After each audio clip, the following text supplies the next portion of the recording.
My stepdaughter called me a gold digger and stole my jewelry, then bragged about it online. What I did next made her cry in front of everyone. I'm Marissa, 41, and for the last 3 years, I've lived in a house with marble floors, imported light fixtures, and a teenage stepdaughter who looks at me like I'm a stain on all of it. Her name's Riley. She's 19 now, but she started drawing her battle lines the moment I walked into her father's mansion. I say mansion because that's what it is. A 4-story monument to her dad's success in real estate development. His world is all dark wood offices and expensive scotch.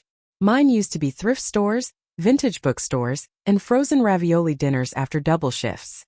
David met me when I was managing a boutique. Nothing fancy, but it was mine until the pandemic shut it down.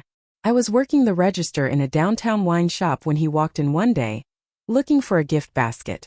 He left with Bordeaux and my number. 6 months later, I was waking up next to him in a house where the pillows cost more than my monthly rent used to be. Riley hated me on sight. She didn't say it. She didn't have to. It was in the tight smiles, the long silences at dinner, the way she only ever referred to me as her, never by name. David said she was adjusting. I told him I understood. I didn't push. I let her keep her space, her room, her schedule. I didn't want to take over anything. But it didn't matter what I did. Because no matter how polite I was, no matter how invisible I tried to be, Riley saw one thing: that I hadn't grown up with money. And in her world, that made me suspicious by default. The dig started small. Must be nice not to worry about bills anymore. You really lucked out, huh? Do you even do anything? Or is shopping your full-time job now? I ignored her. Mostly. I'd had worse said to me in life. But something about the way she tossed those words over her shoulder, like she was being generous just acknowledging me, started to dig under my skin. David. He never heard them. Riley's timing was always perfect, cruel but careful. I kept my peace. Until the day I opened the drawer and found the jewelry box gone. It wasn't just any jewelry box. Inside were the only things I owned that couldn't be replaced: my grandmother's locket, a pair of antique rings from my mom, and a busted old watch from my late uncle. Not a single diamond among them. Just memory wrapped in gold. I checked the drawer twice, then the safe, then the guest closet. Nothing. I sat down at the edge of the bed and felt something settle in me. Not panic. Not yet. Just a stillness I've come to recognize. The kind that shows up right before a truth surfaces. That night after David went to sleep, I opened Riley's second Instagram account. The one I'd stumbled across when she forgot to log out of the home computer. The locket was right there. Around her neck in a mirror selfie. Captioned, "Channeling rich widow energy." Another photo showed her hand, one of my rings perched on her middle finger. Her friend had commented, "Gorgeous, is that real?" Riley had replied, "Let's just say it fell off the back of a trust fund." I read the comments twice, then a third time, then I screenshotted everything. Not because I needed proof, because I wanted the timing to be perfect. Riley's 20th birthday was 2 weeks away.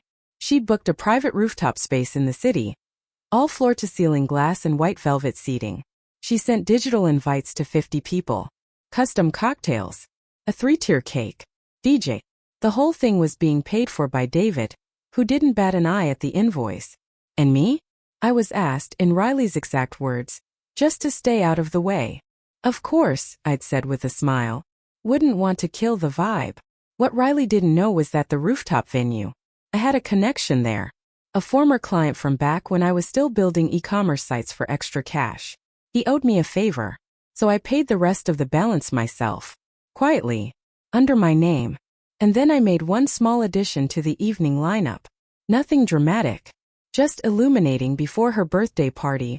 Riley's cruelty was like wallpaper, subtle, constant, easy to ignore if you didn't look too hard. But what she did a week before the event, that wasn't background noise anymore. That was a declaration of war. It started with the dress. An emerald green hand-stitched piece I'd kept tucked in a garment bag in the third-floor closet. It wasn't new. In fact, it was one of the few things I brought with me when I moved into David's world. I'd worn it once years ago when I was still running my vintage shop and thought maybe, just maybe, life had something grand in store for me. I never wore it again. But I kept it carefully, like a piece of myself no one else had touched. Then one morning it was gone. I searched the closet twice, then the upstairs guest room. Gone. No note, no explanation. That night I saw it. Someone had tagged Riley in a story. Just a clip 20 seconds. Her laughing in front of a mirror, twirling in my dress. Same fit, same neckline, unmistakable. The caption under it? Even the stepwitch's closet has its uses.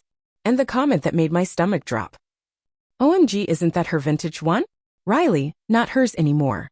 I didn't confront her. Not yet. But that evening as I walked into the kitchen, she was already there. Morning, I said, keeping my voice even. She didn't look up from her coffee. By the way, she said casually, I moved a few of your things into the guest room. Dad doesn't mind.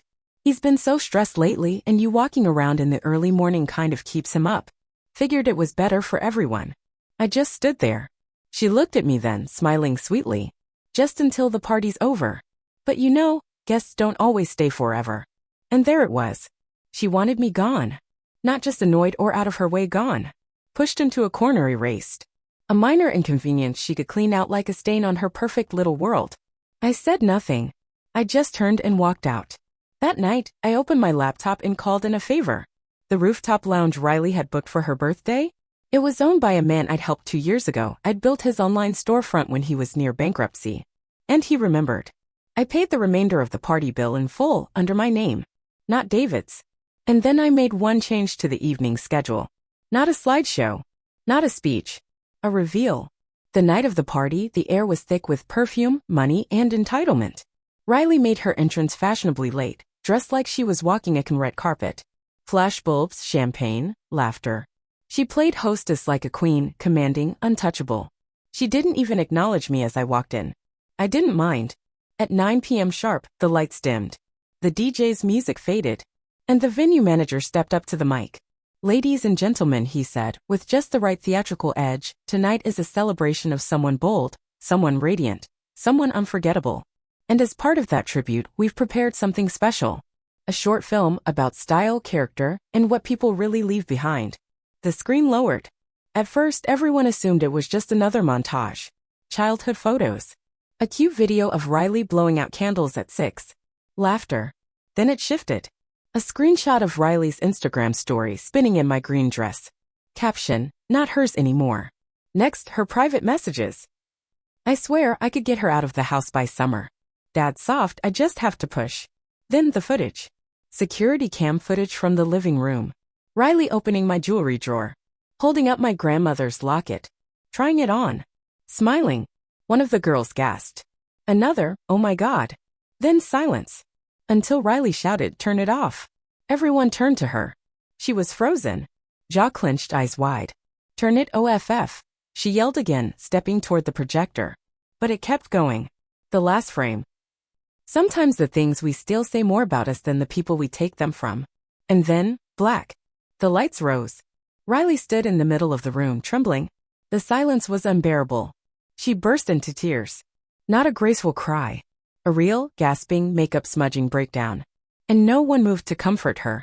David stood near the bar, staring at the screen like he didn't recognize his own daughter. Then he looked at me. Is it all true? He asked, voice low. I nodded once. He turned to Riley. You stole from her? She didn't answer. Just kept crying. You plan to push her out? He asked again. Manipulate me? Still nothing. David ran a hand through his hair. What have I been defending? No one answered. Riley sank into a chair, hiding her face.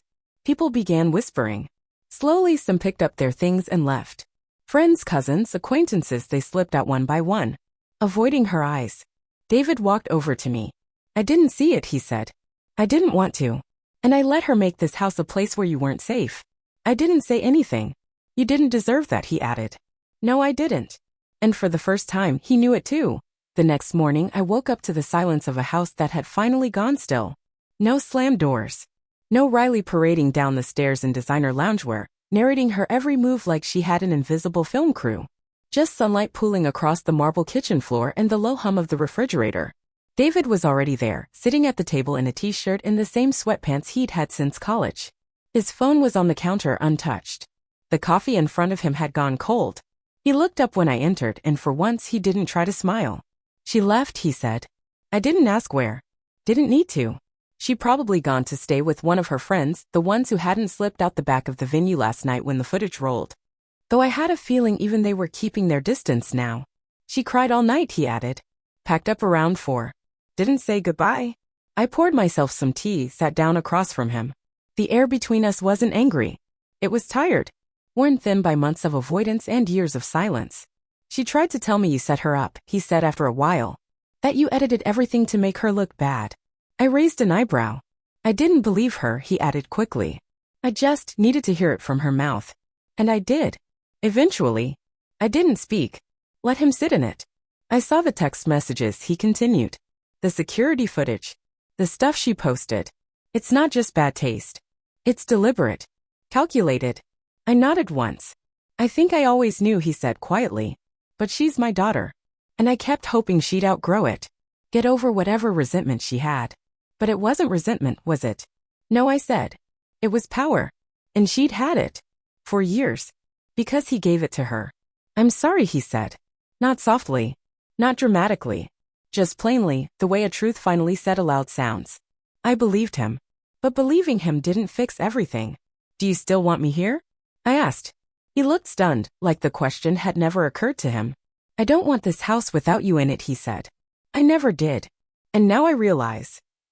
I let her turn it into a place you had to tiptoe through. He reached across the table, covered my hand with his. I don't want to lose you. I didn't say I forgave him. Not yet. But I didn't pull my hand away either. Later that afternoon, I went to the guest room, my temporary exile, and packed up the things Riley had moved there. I put everything back where it belonged. Just restoration. In her room, I found my locket resting on the vanity. Beside it, the emerald dress, loosely hung on the back of her closet door. Still smelling like her perfume. Still mine. I didn't take them out of spite. I took them because they were pieces of me. That night, David and I ate dinner quietly. He asked if I wanted to watch something. I said no. I went to bed early. I needed stillness more than comfort. In the morning, I woke up to a knock on the door. Not Riley. Not David. But a delivery driver. He handed me a package, small, wrapped with precise care. No return address. Inside, the antique ring Riley had worn in the Instagram photo. No note. Just that. A peace offering? An apology? Or maybe just guilt, wrapped in velvet. Either way, it didn't matter. I just put the ring back in the jewelry box, locked it, and placed it where it had always belonged, out of sight, but not forgotten. 3 days passed before Riley called. I didn't answer. She left a voicemail. Her voice was raw, angry, then suddenly small, like she was flipping through masks and didn't know which one still worked on me. You think you're better than me now, she snapped. You ruined my birthday in front of everyone. And for what? A stupid necklace? You think that makes you righteous? A pause. Then, you broke Dad. He's not even talking to me. He just stares. Like I'm some stranger. Then silence. No goodbye. I deleted the message. David heard it too. He'd walked into the room halfway through. I saw his jaw clench, but he didn't speak. He didn't need to. That weekend, we sat down together, really sat, for the first time in months, and had the kind of conversation most couples are afraid to have until it's too late. We talked about boundaries. About guilt. About the quiet ways he'd let things slide because parenting from guilt felt easier than parenting with clarity. I failed you, he said. But I failed her too. I didn't correct him. We agreed Riley wouldn't move back in any time soon.